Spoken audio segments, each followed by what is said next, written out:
maiden, and Alec Coxon of Yorkshire bowls the second over from the pavilion end. Elbows well out, comes in, bowls to Morris. Morris forces him away on the onside, and the Australian innings is underway.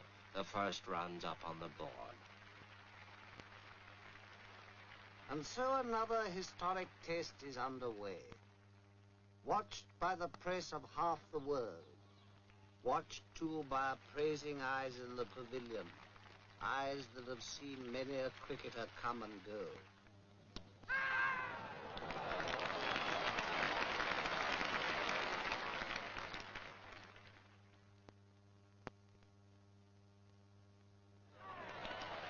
Australia's innings has come to a close. The score stands high and is duly noted. There is time to breathe until England takes the field. Cricket in the hands of the experts, more than a game. It's a craft at least, almost a science. Let's ask an expert, Bert Rhodes of Derbyshire, to bowl us a leg break on this demonstration wicket. Now, there's the spinning finger, the third one. See, cuddled close against the seam. It comes up. Now, this is the perfect leg break. Watch where it pitches. Just outside the line of the leg stump, and it turns enough to beat the off stump. And now, the orthodox, the natural break, spun off that index finger, the off break.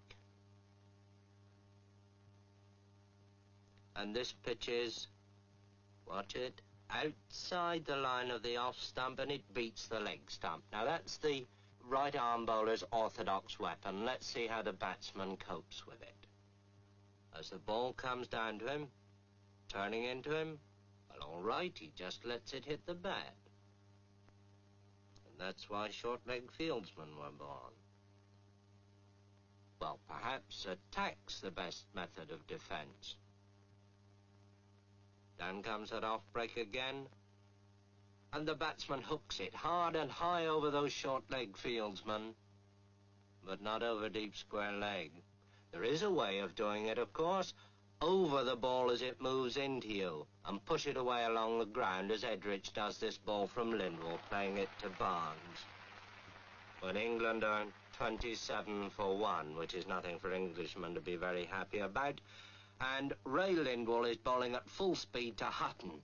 That ball's well up to him, and he pushes it away past mid-off for a comfortable 2.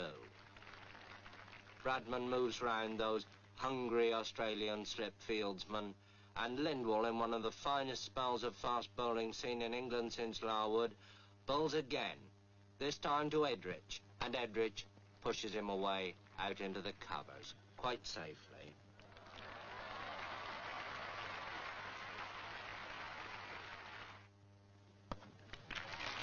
And it takes Doug Wright at number 11 with a wild swing over the bowler's head, sky high up there into the long field, to save England from the follow-on.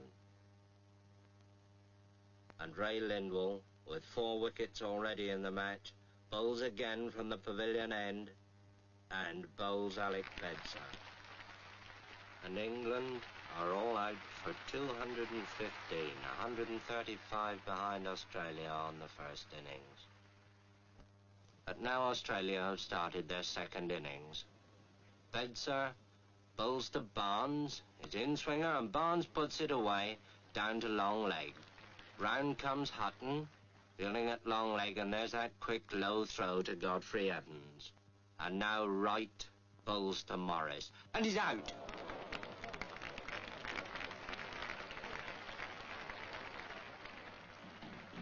When a wicket falls or a hit is made, those behind the scenes spring into action. What they record will go speeding over land and ocean. When a batsman strikes, the whole world outside will want to know the score. And when they know it, they'll cast an envious thought to those who sat at Lord's and watched.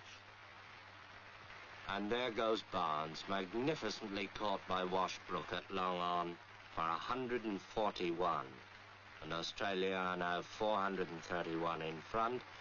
And now here comes Lindsay Hassett, the vice-captain, to face up to Norman Yardley. I suppose waiting for the earlier batsman. He's had his pads on for the best part of 4 hours. Well, he needn't keep them on any longer.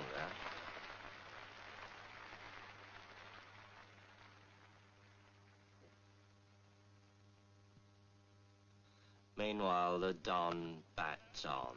Don Bradman, on his last Test tour and playing his last Test innings at Lord's. Don Bradman, the pride of Australia and the despair of England. But whichever side one favors, who can but acclaim a master?